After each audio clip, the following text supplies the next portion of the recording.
નમસ્કાર, હું છું પ્રિયા અને તમે જોઈ રહ્યા છો જનતા કી જાણકારી ન્યૂઝ। નજર કરીએ આજના સમાચાર ઉપર। પાલનપુરના બાદરપુરાની ઘટના। ખુલ્લેઆમ છરો લઈ મારવા જતા ઈસમ સીસીટીવીમાં કેદ। ભયભીત પરિવાર પહોંચ્યો કલેક્ટર કચેરીએ રજૂઆત કરવા। મોહમ્મદ જુનકિયા નામના ઈસમનો સીસીટીવી છરા સાથે આવ્યો સામે। મકરૂદાબેન જુનકિયાને મોહમ્મદ જુનકિયા નામનો ઈસમ હેરાનગતિ કરતો હોવાથી ઠપકો આપ્યો હતો।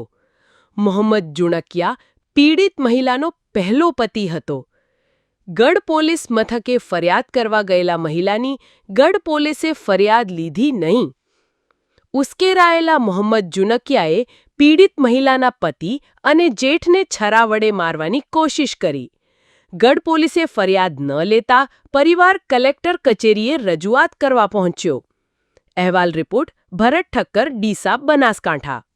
મારું નામ મોહમ્મદ હુસેન છે। મોહમ્મદ આમીન જુનકિયાએ મને મારવાની ધમકી આપે છે। અવારનવાર 2023થી હું પરેશાન છું। મારે અને મારી ફેમિલીને મારી નાખવાની જાનથી ધમકી આપે છે અને હું ગઢ પોલીસ સ્ટેશનમાં 2023થી અરજીઓ કરે જાઉં છું, કોઈ નિકાલ આવ્યો નથી અત્યાર સુધી।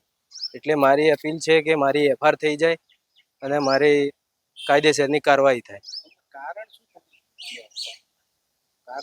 કારણ એ છે કે મારી વાઈફ એમના સાથે લગ્ન કરેલા હતા, છૂટાછેડા આપ્યા, પછી હું લગ્ન કર્યા, પછી અત્યારે એમ કહે છે કે તું કેમ લગ્ન કર્યા, હવે મારી નાખવાની ધમકી આલે છે અને એમ કહે છે કે હું કોર્ટમાં આપણે જેલમાં જઈશ, જેલમાંથી બહાર આવીશ તો બી તમને મારી નાખીશ।